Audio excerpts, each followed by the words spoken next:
कहने की किताबें आपकी सबसे अच्छी दोस्त होती है। जितनी पढ़नी है पढ़िए, बहुत जानकारी मिलेगी, बहुत इन्फॉर्मेशन मिलेगी। लेकिन अगर सब कुछ आप किताबें पढ़कर ही समझ जाएं, सीख जाएं, तो फिर स्कूल कॉलेज जाने की ज़रूरत क्या है। जी हाँ, जानकारी मिल सकती है, लेकिन अगर ज्ञान लेना हो तो आपको ज़रूरत पड़ती है गुरु की। और वो भी ऐसे गुरु जिन्होंने न सिर्फ अपनी अच्छी खासी पढ़ाई की है, बल्कि पूरा अनुभव आपके सामने वो रखते कि उन्होंने क्या सीखा है, कैसे सीखा है, और उनकी जो कुछ भी सीख है उनसे आप कैसे सीखें। जी हाँ, इक्विटी गुरुकुल में हम हर हफ्ते आपको मिलवाते हैं ऐसे ही कुछ खास गुरुओं से, जिन्होंने वाकई में बाजार में काफ़ी कुछ सीखा है और वो सीखकर आपको सिखाने के लिए तैयार है। और हमारे साथ हैं मोतीलाल ओसवाल फाइनेंशियल सर्विसेज के चेयरमैन और जॉइंट फाउंडर रामदेव अग्रवाल साहब। रामदेव सर, स्वागत है आपका जी बिजनेस पर। इक्विटी गुरुकुल में आने के लिए बहुत बहुत शुक्रिया। ये वाकई में ऐसी पाठशाला है हमारी जहाँ पर मैं नाम लेता हूँ कि हम दर्शकों को बता रहे हैं, सिखा रहे हैं कि बाज़ार के गुरुओं से आपको क्या सीखना चाहिए। लेकिन एक्चुअली और स्पेशली आपके साथ जब हूँ तो एक्चुअली मैं खुद सीखने आया हूँ कि आपसे जब जितनी बार मिलता हूँ मुझे कुछ ना कुछ नया सीखने को मिलता है। 40 साल आपको होंगे मेरे ख्याल से। 1980 से शुरुआत की थी आपने? 1980 से। और जितने गुरुओं का अब तक मैं इंटरव्यू कर चुका हूँ उसमें सबसे बड़े आप हैं, जिन्हें 40 साल इस बाजार में हो गए। 40 साल बाजार में रहने के बाद कभी बोर नहीं होते आप? ये एक पैशन है, और उस पैशन का एक्चुअल में सबसे लकी मैं हूँ, क्योंकि मेरा पैशन मेरा प्रोफेशन बन गया। तो मतलब 24/7 भी स्टॉक मार्केट का एक्चुअली मैं मोती को बोलते रहता हूँ कि बॉस ये सब थोड़ा मीटिंग और कम कर, मेरा थोड़ा मतलब डेटा और इसके ऊपर काम करने दे। I still want to read the balance sheet. I still मतलब अभी भी मैं चाहता हूँ कि कोई नया ट्रेंड पकड़ें, नया कोई पुस्तक से कोई नए तरीके से कंपनी देखने की ये करें, क्योंकि शेयर बाजार एक अथाह है। मतलब यानी जिसको दिखता है उसको दिखता है वही कंपनी, किसी दिखती है किसी नहीं दिखती है। इन्फोसिस किसी को दिख गया तो 94 में जैसे संजय भट्टाचार्य अपने थे, वो उनको बिल्कुल 94-95 में वो जापान से हो गया है, तो उनको 100 करोड़ में वो कंपनी दिख गई, जो अब लाखों करोड़ की हो गई है ना। उनको उस समय समझ में आ गया इसका फ्यूचर बहुत भयंकर है, तो वो अभी तक लेके बैठे हैं 20-30 साल तक। और जैसे मेरे को 95-96 में HDFC बैंक का समझ में आ गया कि ये बहुत बड़ा बैंक बनने वाला है, और उसी कारण से उसमें से हमने काफ़ी पैसे कमाए। तो क्या होता है कि it's all about what you can see, मतलब बाज़ार में क्या दिख सकता है आपको, और फिर आपको उसमें कन्विक्शन आ जाए, और फिर पेशेंस कि भाई अच्छा ये पेशेंस जो धीरे धीरे डेवलप होता है। शुरू में जब हम चालू किए 87 में, तो लाइक भैया खरीदे 30 रुपये 35 रुपये में 50 रुपये भाव गए, बहुत हो गया। देश बाजार नखेगा, डबल से पूछने का नहीं कौन सी कंपनी खरीदे क्या खरीदे। अब वो धीरे धीरे जो है ना, वो समझ में आया कि हमने बहुत पहले बेच दिए, वही 100 गुना हो गया, 200 गुना हो गया। तो फिर धीरे धीरे, और जैसे एक्चुअल में मेरा गुरु मिला 94 मतलब 87 से 94 तक एज अ चार्टर्ड अकाउंटेंट, और बहुत पैशनेट हो गए। मैं मतलब बैलेंस शीट पढ़ता था और समझता था, थोड़ी बहुत वैल्यू समझ में आती थी उसमें क्लियरली कि ये 100 का चीज़ मेरे को 50 मिल रहा है, 30 में मिल रहा है, लेकिन क्वालिटी कुछ नहीं मालूम था। मतलब सब प्रमोटर कैसे हैं, क्वालिटी कुछ पता नहीं। EPS देखे सस्ता दिख रहा है, बुकिश नॉलेज। हाँ, बहुत बुकिश नॉलेज था। और खोजते थे, और उसमें क्या था, उतना अच्छा सर्च नहीं था, डिजिटल नहीं था, सर्च बहुत पुअर था। और आप यदि बैलेंस शीट पढ़ रहे हैं फिजिकली उठा के, तो भी बहुत बड़ा काम कर रहे हैं। ऐसी वाली बात थी टिल अबाउट 94। फिर हमको बफेट साहब का इंट्रोडक्शन हुआ, मतलब उसके बैलेंस शीट मिला, पढ़े हमने, तब जाके आंखें खुली कि भाई आपको भी गुरु चाहिए। तो वो जो गुरु मिले, वो गुरु दक्षिणा जो हुआ, उसमें बहुत फ़ायदा हुआ। उसमें हमको एकदम क्लियर रास्ता मिल गया, और उनके पीछे पीछे पद चिन्हों पे चलते चलते, वो अमेरिका में चल रहे थे, हम यहाँ पर अपने देश में चल रहे हैं। बिल्कुल। और मैं हमारे दर्शकों से ये कहना चाहता हूँ कि अगर आपको वाकई में स्टॉक मार्केट में गुरु की ज़रूरत है, आपको इधर उधर कहीं घूमने फिरने ढूंढने की ज़रूरत नहीं, आपके सामने है। और हर साल जो बफेट साहब है ना, हाँ, बफेट साहब है ही है, लेकिन हमारे लिए हिंदुस्तान में आप बफेट है। और सबसे बड़ी बात, आपकी हर साल जो वेल्थ क्रिएशन स्टडीज़ आती है, वो रिपोर्ट्स लाजवाब होती है। और मैं उसको एक बार नहीं, कई बार मैं 2 बार 3 बार पढ़ता हूँ, तब जाके मुझे पूरा उसका ज्ञान आत्मसात होता है। लेकिन एक चीज़ जो आपकी पूरी अब तक की यात्रा में मुझे समझ में आती है, जो मैं हमारे दर्शकों को सिखाना समझाना चाहता हूँ, 40 साल, ये पैसे 40 साल में क्या इस वजह से बने हैं आपके कि आप 40 साल तक बाजार में रहे, या फिर हर बार आपने ये कोशिश की कि कब मुझे खरीदना है, कब मुझे बेचना है। अरे इसमें तो मैंने 1 मिनट भी खराब नहीं किया। पता नहीं कहाँ समझ में आ गया था कि एक तो पहली बात क्या, देखिए आदमी का स्टार्ट कहाँ, एक तो हम तो सुपर ज़ीरो है चालू करने में, मतलब शुरू में कुछ नहीं था तो हमको पूरा सीखना था। घर में फार्मिंग थी तो वहाँ पर से कोई ऐसा पुरखौती, हमको कोई नॉलेज नहीं था स्टॉक मार्केट का, कोई बैलेंस नहीं आता था घर में, कोई बिजनेस का बातचीत नहीं होता था, सो एकदम कोरा था। अच्छा, पूरा एकदम कोई माइंड में किसान और खेती वाला मामला। हाँ एकदम। अच्छा। तो अपने यहाँ मुंबई में आया, पहली बार ऑडिट किए तो मानो पड़ा सेंचुरी में समझ में आया, प्रीमियर ऑटोमोबाइल में समझ में आया कि इसके शेयर भी चलते हैं, वहाँ के फाइनेंस डिपार्टमेंट वाले लगे हुए थे काम पे, तो धीरे धीरे समझ में आते गया। फिर वो सीए में बैलेंस शीट पढ़ो ना जी, तो समझ में आता। तो क्या है कि आप जीरो से चालू करो ना तो एक बहुत उसका एक अलग तजुर्बा है। हर चीज़ सीखना है आपको, हर चीज़ सीखना है कि मतलब बैलेंस शीट कहाँ से लाना उसको भी सीखने का है, बैलेंस शीट को पढ़ना कैसे, उसको इंटरप्रेट कैसे करना और उसके बेसिस पे कितना खरीदना। अच्छा, पैसे आपका है नहीं, 0 मल्टीप्लाइड बाय एनीथिंग इज 0, तो आप कितना बड़ा ज्ञान ले आओ, लेकिन आपके पास स्टार्टिंग कैपिटल नहीं है तो आप कहाँ तक आगे बढ़ोगे। तो उसी कारण से आपको समय ज़्यादा लग जाता है। और उसमें था शायद गरीबी भी बहुत ज़्यादा थी कि मतलब सैलरी भी कितना मिलता था, 1-2 लाख रुपया साल का मिलता था, तो बचेगा कितना, 25-50 हज़ार रुपया। अभी तो अच्छे बच्चों को 25-50 लाख रुपए स्टार्टिंग मिलती है। राइट। तो यदि वही उम्र में 25-27 साल की उम्र में जो ब्राइट बच्चे हैं जिनको शेयर बाजार में करियर बनाना है, वो तो पहले साल ही 10 लाख रुपये रहेगा उनके पास में, जो हमारे पास 10 लाख रुपये 5 साल के कमाई करने के बाद आया होगा। तो एक तो मतलब आप कितने पैसे से चालू करते हो और उसके ऊपर कितना आप मेहनत करते हो। मेहनत तो बहुत करनी पड़ती है शुरू में, मतलब बेतोड़ मेहनत करनी पड़ती है क्योंकि आपको कुछ भी नहीं मालूम है। और सीखते कैसे हो आप, जैसे जैसे आपको मार पड़ती है, समझे ना, मार पड़ने सीखते हो और जो बढ़ता है जहाँ सही होते हो वहाँ पर डबल तिबल भी होता है, तो उससे आपको एक लालच भी बढ़ती है, डर भी आता है, लालच भी आती है। और वो फिर वो डर, अच्छा क्या होता है, जैसे जैसे आपको कॉर्पस बढ़ते गया, आपका पोर्टफोलियो बढ़ते गया, अब जैसे हजारों करोड़ हम चला रहे हैं तो इसमें लॉस भी मतलब छोटा से छोटा लॉस भी 200-400 करोड़ रुपये हो जाता है। अब उस समय छोटा पैसा मतलब लाख रुपए में लॉस भी हो तो क्या 2-4-5 हज़ार रुपये का लॉस होता था। तो क्या है जैसे जैसे, तो अब क्या है, अब लॉस करने की हिम्मत खत्म होती जा रही है क्योंकि अब लॉस का साइज बड़ा होता है। तो अब हम ऐसे देख रहे हैं कि एकदम फुल लॉस मत हो। यदि लॉस नहीं लेंगे आप तो प्रॉफिट भी थोड़ा कम ही होगा। करेक्ट। कहीं कहीं आप रिस्क कम लेंगे तो रिटर्न भी कमाएंगे। हाँ, थोड़ा सा कम होगा। सो लेकिन क्या है कि आपको ये समझना बहुत ज़रूरी है, जो अभी हम सीख ही रहे हैं, अभी मिस्टेक्स होते जाते हैं कि मतलब कहाँ नहीं जाने का। अच्छा, क्या नहीं खरीदना, क्या नहीं खरीदना है, क्या नहीं करने का, है ना। सो जैसे मैनेजमेंट विथ बैड इंटीग्रिटी, मतलब जो बदमाश मैनेजमेंट है, पहले मैं लगता था यार ये धंधा कर लिया, पैसा कमा लिया तो पी मल्टीपल थोड़ा कम ज़्यादा रहेगा लेकिन अपन जीतेंगे उसमें करके, ऐसा मेरा समझ था। लेकिन आखिरी में अब समझ में आ रहा है जो इस बार का वेल्थ की कि भाई बदमाशों के साथ आपका उद्धार नहीं है। अच्छा, कहीं कहीं ले आकर गड्ढे में डालेंगे उनको। तो ये अब वो उसको भी प्रैक्टिस करना अपने आप में मतलब है ना, टाइम लगता है। तो एक तो ये था। दूसरा ये कि ये बाजार का टाइम जो ये जो बाजार ऊपर नीचे होता है, सबसे बड़ा मिराज है। यही चीज मैं आपसे समझना चाहता हूँ क्योंकि आपने 40 साल में क्या देखा, बहुत ऊपर भी हुआ होगा, बहुत नीचे भी हुआ होगा। एक अच्छा क्या था कि 2000 तक जो है ना इतना इंडेक्स आई नहीं, इतना तो कैलकुलेशन पॉसिबल था। मेरे ख्याल से 2002-3 तक तो मतलब ये आपका पोर्टफोलियो कितना बढ़ा और बाजार कितना बढ़ा घटा एक मालूम ही नहीं पड़ता था क्योंकि एक जगह पोर्टफोलियो होता ही था और बिखरा हुआ था। यहाँ पर 10 शेयर, यहाँ 100 शेयर, यहाँ पर 200 शेयर, 100-200 कंपनी होती है। ये 95-96 में पहली बार मैं अपना खुद का पोर्टफोलियो 225 कंपनी से कम करके 15 या 16 कंपनी किया। 225 कंपनी? हाँ, आपके पोर्टफोलियो में? हाँ, उसको मैंने कम करके 15 किया, समझे ना, एकदम क्लीन करके। तो एटलीस्ट एक जगह वैल्यूएशन आने लगा। दूसरा ये कि उस समय रोज डायनेमिक वैल्यूएशन नहीं आता था। राइट। आपको फिजिकली जाके शीट में पैसा मतलब हाँ, बहुत मेहनत का काम होता था वो। हाँ, मेहनत का काम होता तो मिलता नहीं था, तो यू आर नॉट बॉदर्ड।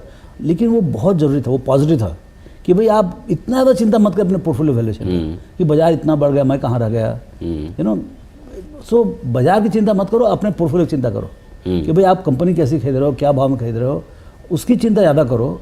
और उसका क्या बाजार आपको, आप जितना मेहनत किए हो ना उससे ज़्यादा मेहनत मिलेगा, उतना उससे ज़्यादा फल मिलता है। अच्छा। हाँ, आप यदि मेहनत से यदि कोई सही चीज़ खरीदे हो, अच्छी कंपनी रिजनेबल प्राइस में खरीदे हो और यदि कंपनी ग्रो हो रही है 15-20% से, आपको 25-30% रिटर्न। लेकिन खरीदे कब, ये भी तो बड़ा सवाल है। जिस दिन आपको समझ में आ गया उस दिन खरीदो आप। भाई हर कंपनी अलग अलग स्टेजेस में है। ऐसा नहीं कि सब कंपनी टॉप में है और सब कंपनी बॉटम में, ऐसा तो नहीं होता। भाई आज यदि इन्फोसिस, TCS बहुत बड़े हो गए हैं तो बहुत छोटी कंपनीज भी चालू हो रही हैं।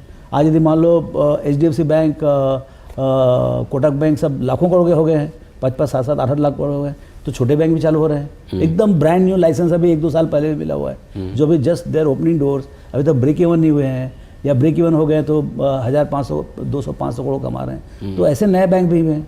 तो आपको ये देखने का है आपको कौन सा बैंक लगता है कि यहाँ से 10, 20, 25 गुना हो सकता है।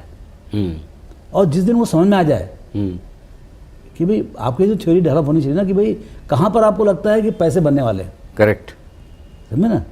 और कौन कमाने वाला है, आप आंख में देख के देखो कि भाई कौन कंपनी कमाने वाला है। यदि कंपनी 10 अगले 10-15 साल 20 साल में यदि 10 गुना कमाया, कोई माई का लाल रोक नहीं सकता कि आपका 10 गुना पैसा ना हो। या तो 8 गुना होगा या 12-15 गुना होगा, कई बार 20-30 गुना भी आता है। तो हमें ये सिंपल है, आपको जितना स्पीड से आपका प्रॉफिट बढ़ेगा अंडरलाइन कंपनी का, उतना स्पीड से आपको रिटर्न आएगा।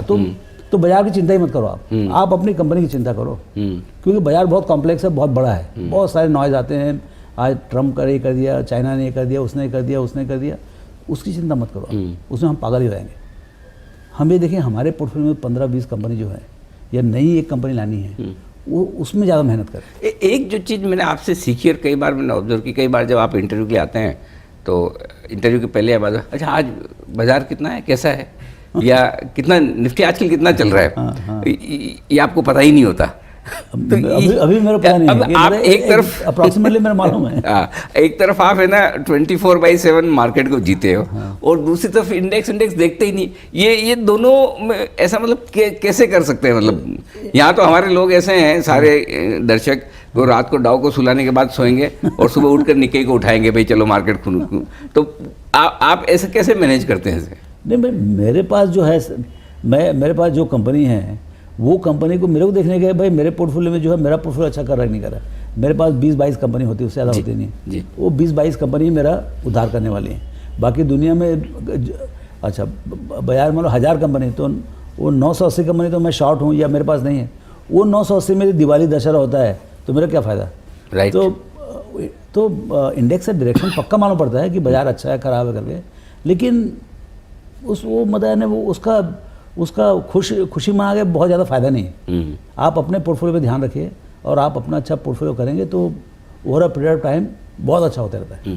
पोर्टफोलियो में जनरली आप जो फोकस करते हैं वो सबसे ज़्यादा क्वालिटी पर। एक चीज़ आपने कहा कि अगर मैनेजमेंट की क्वालिटी खराब है तो अच्छा बिजनेस और अच्छा मैनेजमेंट, मतलब क्वालिटी अच्छा बिजनेस और अच्छा मैनेजमेंट, ये तो हो गया ना। मैं तो बोलता हूँ एक्चुअली में कई बार तो भाव भी नहीं रखो ना तो भी सही रहता है। मतलब 90% काम हो गया आपका, ये दोनों सही है ना। अच्छा मैनेजमेंट और अच्छा बिजनेस, ये दोनों हो गए ना।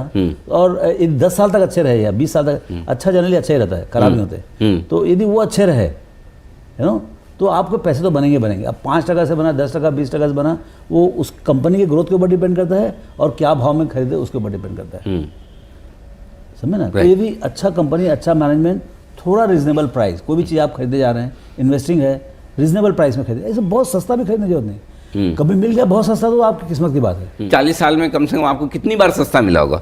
मार्केट ने 50, 70% के करेक्शन कितनी बार दिया आपके करियर में? भाई हमारे तो कितने बार पिटाई हुई ना। जैसे 0 तो मतलब हम 90 में चालू किए 1 करोड़ था, समझ 90 में 0 था, 1-2 लाख था। वो बढ़ के जो है 92 में हर्षद मेहता बुलन में 30 करोड़ हो गया। 30 का 10 वाला जो है बढ़ के 2000 में 100 वाला वापस 30। अच्छा, क्रैश में 70% नीचे। हाँ, फिर 30 से 550 2008 में, और 550 से 250।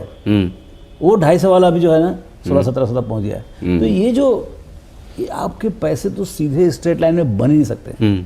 यदि कोई आगे ये बोलता है तो उससे बड़ा झूठेला कोई मिलेगा नहीं। आप जान कर लो। ठीक बात। हालांकि मैं चाहता हूं कि मेरे को बिना खरोच आए, ड्रॉ डाउन बिल्कुल ना हो, वैसा ऐसा सपाट चलते रहे ऊपर 45 की डिग्री में, वो नहीं हो सकता है, वो हो ही नहीं सकता है। तो लेकिन जब इतना तेजी से गिरे, करेक्शन दिखे, तो क्या वाकई में उस वक्त हमारे रिटेल इन्वेस्टर्स को खरीदने की हिम्मत, ताकत रहती है क्या? और नहीं है तो उस समय कैसे जुटाएं वो ताकत? नहीं, खरीदने की बात नहीं है। देखिए आपके पास पोर्टफोलियो हमेशा रहता है। हाँ, मतलब हमारा तो 100% रहता है।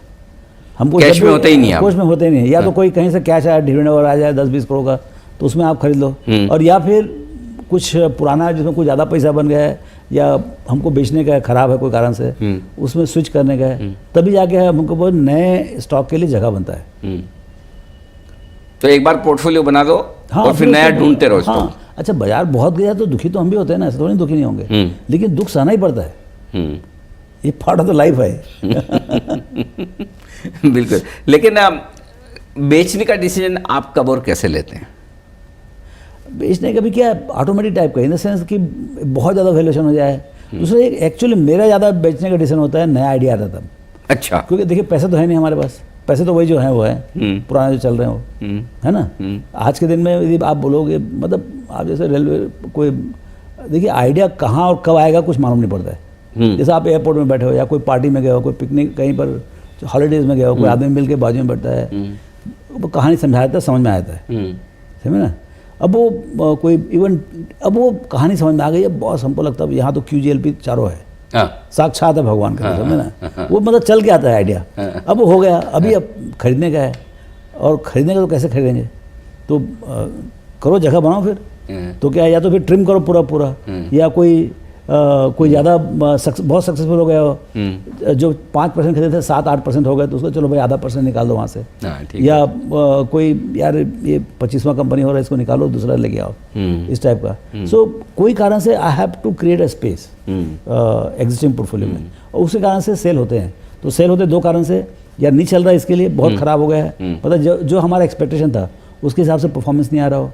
दूसरा ये कि कुछ बहुत ज़्यादा चल गया हो तो उसका डिस्प्रोपोर्शनल साइज़ हो गया हो, तो उसमें से थोड़ा सा हम प्रॉफिट बुक कर लें, इस टाइप का। हाँ, अच्छा, आपने जो QGLP स्टडी बताई, क्वालिटी, ग्रोथ, लॉन्जिविटी और प्राइस, तो इन 4 फैक्टर्स को अगर रिटेल इन्वेस्टर्स को अपने पोर्टफोलियो में उतारना है तो क्या उसके लिए आसान काम है? एकदम आसान है, एकदम आसान है, एकदम आसान है, एकदम आसान है, एकदम नेचुरल है। ये कोई बहुत थीटा गामा बीटा कुछ अल्फा बीटा जैसा नहीं है, कुछ नहीं। अच्छा कंपनी, अच्छा मैनेजमेंट, समझे ना, ये हो गया आपको क्यू। ग्रोथ होना चाहिए, क्योंकि बिना ग्रोथ के बराबर बिजनेस तो बढ़ेगा तो ही फायदा है ना, ग्रोथ। फिर लंबे का ग्रोथ का सोचो आप। अभी क्या है, जो शॉर्ट टर्म जो ग्रोथ है ना, वो सबको समझ में आ रहा है, अगले साल 2 साल का, तो हाँ, तो ये बाजार में अभी बहुत वैल्यूएशन है शॉर्ट टर्म ग्रोथ का। तो आपको यदि मान लो 20 साल का यदि आपका ग्रोथ का कॉल है, 10 साल का कॉल है, तो वो आपको जो कहानी जो है वो आपको बहुत रिवॉर्डिंग रहेगा। सो अच्छा, बाजार जो है जहाँ समझ में आता है, जैसे आज DMart का 100 का P है, किस बात के लिए?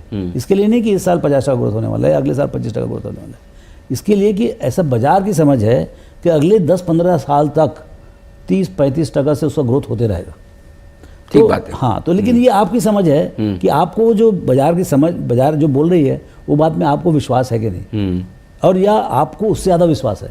कई जगह क्या होता है, बाजार को लगता है कि ये कंपनी में दम नहीं है, या 5% ग्रोथ होगा, 10%, लेकिन आपको समझ है कि ये कंपनी कोई कारण से ये 15 से 20-30% ग्रोथ होगी, और बड़े प्रेम से 10-15 साल तक ग्रोथ होगी। तो एक तो क्वालिटी हो गया, क्वालिटी में तो कॉम्प्रोमाइज़ करो ही मत। हाँ, खराब तो कुछ लेना ही नहीं, खराब तो कुछ लेना ही नहीं, घर ही लेके आओ, आप सोने चले जाओ, छुट्टी में चले जाओ, पैसे कैश में रखो, लेकिन खराब कंपनी लाने के घर। एक चीज़ मैं ये समझ लिया। दूसरा ये कि ग्रोइंग कंपनी लेके आओ, अच्छी लेकिन ग्रोइंग कंपनी, जिसमें ग्रोथ का प्रॉस्पेक्ट हो। जैसे नए बैंक्स हैं, तो उनके ग्रोथ का तो अथाह है ना, तो मतलब बैंकिंग इटसेल्फ 15% से ग्रो होता है, और यदि आप 0% मार्केट शेयर से चालू करोगे, तो जैसे SBI 20-22% पूरे बैंकिंग का है, यदि आप अभी चालू करोगे, यदि आपको 25,000 करोड़ भी आपका बुक में रहेगा, तो भी वो 0.1% में नहीं बनता है। तो मतलब आपको बहुत जगह यदि आप सक्सेसफुल होने, है ना, तो आपको ग्रोथ का प्रॉस्पेक्ट होना चाहिए, और उसमें आप में कैपेबिलिटी होना चाहिए कंपनी में कि भाई वो ग्रो कर सके। सो आपका हो गया Q और G, और लंबे की बात करी थी लॉन्जिविटी का, वो तो जितना लंबा रखोगे उतने ज़्यादा पैसे, और फिर ये सब के लिए आप पैसे रीजनेबल भरो। ऐसे उल्टे सीधे दाम में मतलब लेने से हो सकता है तकलीफ हो जाए। ज़्यादातर हमने देखा है बहुत महंगा, पॉपुलैरिटी और परफॉर्मेंस एक साथ नहीं आता है।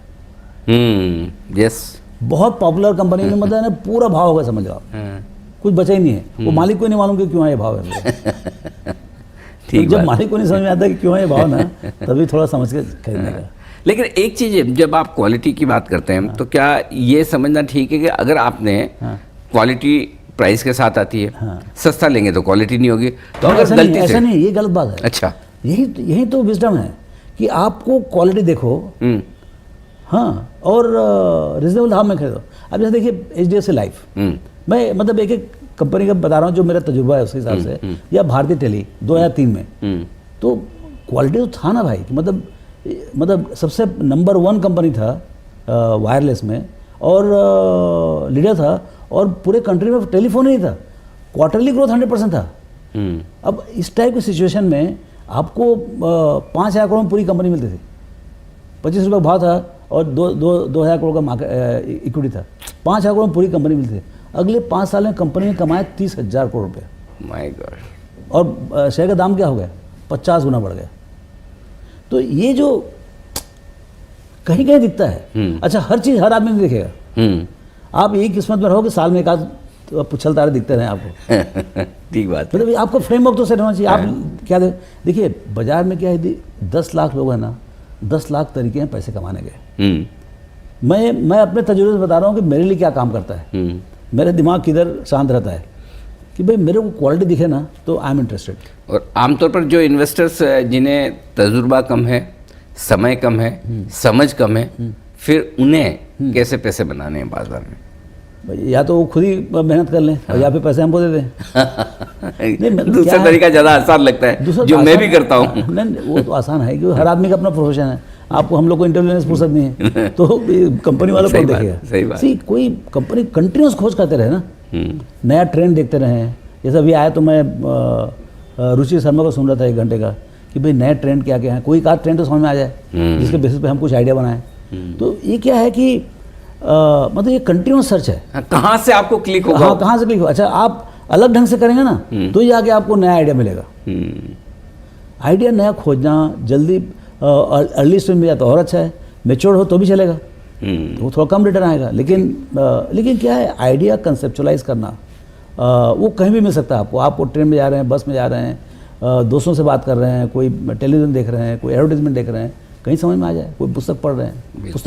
मेरे को पुस्तकों से बहुत आइडिया मिला, पढ़ कर वाकई में। हाँ, 1-2 पुस्तक पढ़ो तो कुछ ना कुछ आइडिया मिलता है। हाँ, ठीक बात है। तो 2 चीज़ें सबसे खास, पहला, अगर आपको कोई भी शेयर खरीदना तो उसकी क्वालिटी बहुत बढ़िया होनी चाहिए, क्वालिटी कंपनी की, क्वालिटी मैनेजमेंट की, और दूसरा ग्रोथ। अगर ये 2 फॉर्मूला आपने लगा दिए तो फिर उसके बाद आपको जितने लंबे समय तक रहेंगे उस कंपनी में उतना आपको रिटर्न मिलेगा। और बस ठीक है, बहुत सस्ता ना भी मिले तो कोई बात नहीं, बहुत महंगा ना खरीदें। अगर इतना फॉर्मूला लगा देंगे तो आपको हिंदुस्तान के बाजारों में वेल्थ बनाने से कोई रोक नहीं सकता। ये ज्ञान मिला है आज हमें रामदेव अग्रवाल साहब से। एक चीज़ और, जी सर। यदि आप गलत हो गए जी, गलत भी हो सकते हो आप, यदि क्वालिटी सही है, मैं क्यों बोलता हूँ क्वालिटी जरूर है, यदि क्वालिटी है तो आपको एग्जिट है, आगे पीछे कभी हाँ, मौका मिलेगा। 10-20% नीचे बाहर निकल सकते हैं, जीरो नहीं होगा आपको पैसा। सही बात है। तो वो बहुत जरूरी है कि भाई आपको प्लान भी होना चाहिए कि भाई कुछ एक एग्जिट है। भाई गलती हो गया, गलती तो होने ही वाला है, वो भी पक्का है, गलती होगा तो भी आपको लाइफ सेफ है सर। बिल्कुल, बहुत बहुत शुक्रिया सर आपका हमारे वक्त निकालने के लिए। और मैं उम्मीद करता हूँ कि हमारे दर्शकों को आज वाकई में इक्विटी गुरुकुल में आपसे बहुत कुछ सीखने और समझने को मिला होगा। तो आज की इक्विटी गुरुकुल में इतना ही, मिलेंगे आपसे फिर से। नमस्कार। आइए अब सुन लेते हैं कि निवेशकों को निवेश करते वक्त किन बातों को ध्यान में रखना चाहिए और किन से बचना चाहिए। क्या करें? शेयर की डिलीवरी, फंड ट्रांसफर में गड़बड़ी होने पर शिकायत जरूर करें। डीमेट या फिजिकल जिसमें ट्रेड करना है, ये ब्रोकर को जरूर बताएं। किसी भी मामले का निपटारा हो तो रीजनल इन्वेस्टर सर्विस सेंटर में शिकायत करें। क्या ना करें? गैर पंजीकृत ब्रोकर के साथ सौदा ना करें। शर्तें एवं नियम जानने के बाद ही कागजात जमा करें। अफवाहों और टिप्स के आधार पर ट्रेडिंग ना करें।